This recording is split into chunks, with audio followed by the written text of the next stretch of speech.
E a gente tem que ter até mesmo a nossa república, ela tem que ter um firmamento, porque se a gente for pensar, ela começou com um golpe, passou 40 anos daquela República Velha, né? Café com leite, como todos conhecem.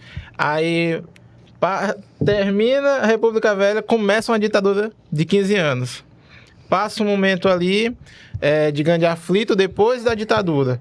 Após isso, já começa outra ditadura. Então, parece que nossa república ela nunca parou assim e deu continuidade àquilo que ela tem como pensamento, né, como tal. Aquela ideia inicial de república, né? Exatamente. Sempre teve essa estabilidade, né? Por exemplo, a era populista depois da era Vargas, né? Uhum. Tem a era populista. Depois da era populista, vem aí o golpe, né? De 1984, né? 64. 1964, né? Da ditadura militar. E a gente sempre vive essa estabilidade política, né?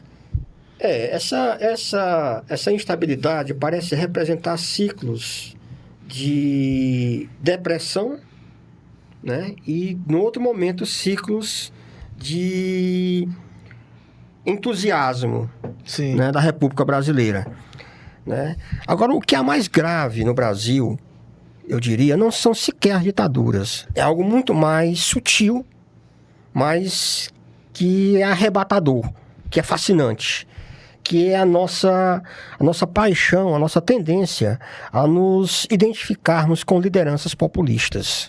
Muito bem. Tem sido assim desde Getúlio Vargas.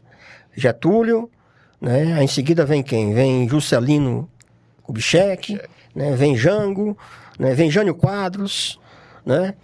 Aí a ditadura militar pôs uma espécie de ato nessa tendência, porque não foi uma ditadura personalista, ao contrário, por exemplo, da ditadura chilena, que tem no Pinochet, né, o seu grande artífice, mas no Brasil não, foram generais que se sucederam no poder. Até quem questione, né, o uso da expressão ditadura no Brasil para todo o período. Alguns dizem, não, mas a ditadura mesmo foi só no período ali dos anos de chumbo. Bom, eu creio que houve uma ruptura, né, da normalidade democrática em 64, portanto houve um golpe, né? Foi um golpe, sim. Agora, daí a acharmos, por exemplo, trazendo para o momento atual, para o momento presente, que o impeachment da ex-presidente Dilma Rousseff, por exemplo, foi um golpe, há uma grande distância. Sim, verdade. Há uma grande distância. Isso é uma narrativa, né? Uma narrativa por quê? Porque a presidente Dilma ela foi condenada por crime de responsabilidade, né? Ou seja, as pedaladas fiscais. Ela autorizou gastos públicos sem devido repasse no tempo hábil, provocando um prejuízo de 33 bilhões de reais aos cofres públicos. Foram 19 pedaladas, né? E o custo foi 33 bilhões. Né? Não foi por corrupção, né? A gente pode até questionar aí a questão do petrolão e tudo, mas não foi por isso. Foi simplesmente uma questão técnica mesmo. Sim. Né? E que isso resultou no processo que culminou na sua destituição do poder. E aí eu vi recentemente o atual presidente Lula dando uma entrevista, né, sobre a decisão do TRF1, Tribunal Regional Federal de Brasília, né, que arquivou o processo penal contra a ex-presidente Dilma, né, e não julgou o mérito da questão. Né? Ele falando numa entrevista em Angola que Dilma foi inocentada. Ela não foi inocentada. Né? O TRF1 seguiu apenas uma determinação do STF. O STF que havia decidido que um líder político não pode ser condenado em duas esferas. Como a presidente Dilma já havia sido condenada, né, na esfera política, administrativa pelo Senado, no seu julgamento no Senado, não poderia ser mais condenada, né, na esfera penal, devido à ação civil pública que foi movida pela Procuradoria-Geral da República. Sim. E aí a gente entra até, aproveitando aí o gancho, né? Essa questão dos políticos, né? Do olhar político. Quem é que a gente olha como modelo político? Por exemplo, muitos políticos populistas olham Vargas como um modelo a ser seguido, né? Eu estava até lendo um artigo esses dias do Mises. Acho que o senhor conhece, o senhor até me indicou, né? Mas eu já conheci antes do senhor me indicar o Mises, que o título é assim, Vargas, o fascista disfarçado, uma coisa assim, né? E aí ele é um modelo de nosso Estado, né? Questionável, assim, para todos. As pessoas relutam muito em questionar o que seriam as virtudes varguistas. Entretanto, Vargas foi um ditador sanguinário. Foi a mais sanguinária ditadura, em que o Estado se agigantou. Esse modelo atual de Estado gigante no Brasil que nós temos é muito produto da herança varguista. Criação das siderúrgicas, né? Isso, das siderúrgicas, o intervencionismo na economia mesmo, né?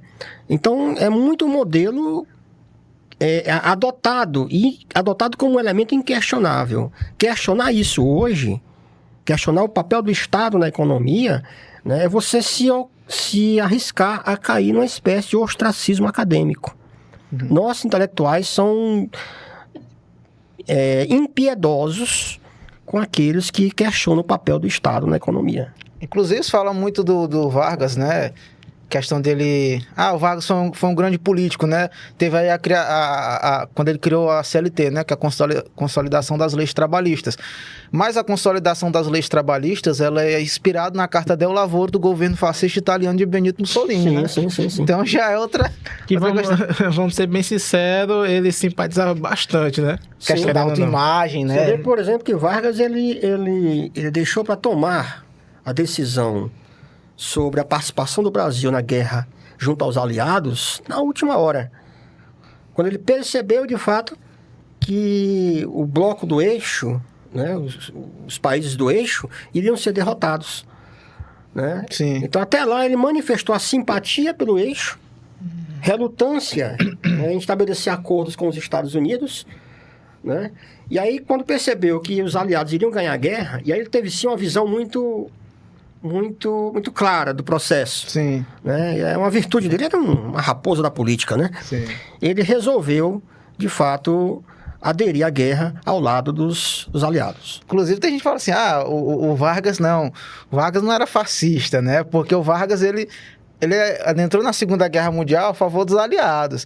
Mas os pessoal esquecem justamente dessa sua visão, né? Ele deixou para entrar no último minuto e ele não entrou por várias pressões, né? E muito em função da pressão popular. Sim. Ainda tem os vídeos que a gente vê ainda.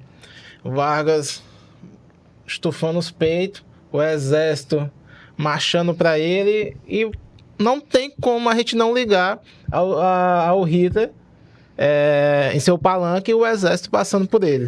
A mesma coisa com o Mussolini. Então, você vê uma grande semelhança do Vargas, tanto com o regime fascista como o regime nazista. E uma coisa que mostra essa dissonância, na verdade, entre o exército, entre setores populares, né, e Vargas, no momento, é que tão logo findou a guerra, os próprios pracinhas, eles perceberam a contradição. Ora, como é que a gente vai lutar contra o fascismo, né, fora do Brasil, na Itália, né, e vamos aqui nos submeter a uma ditadura fascista? Sim, verdade. Né? Não houve como Vargas permanecer no poder. A sua destituição do poder aconteceu logo depois do fim da Segunda Guerra Mundial, em 1945 ainda. Exato. Né? Até por honra mesmo. Como se eu falar mesmo, estou numa guerra, estou lutando contra o fascismo. Quando eu boto o pé no meu país, tem um fascista no poder e eu ainda tenho que receber ordens dessa pessoa. Então, assim, vamos ser sérios, todo mundo tem esse orgulho dentro de si. Eu tenho certeza que qualquer um dos soldados que vieram pós-guerra, eles tiveram esse orgulho dentro deles, de certa forma, essa vontade de querer falar, de querer se pronunciar. Não tem como não falar. É verdade. E assim, é preciso pensar também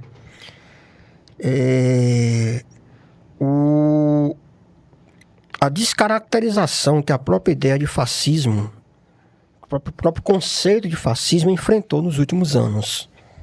Em tudo e por tudo, as pessoas são acusadas de fascistas por aderirem a uma certa tendência política, né?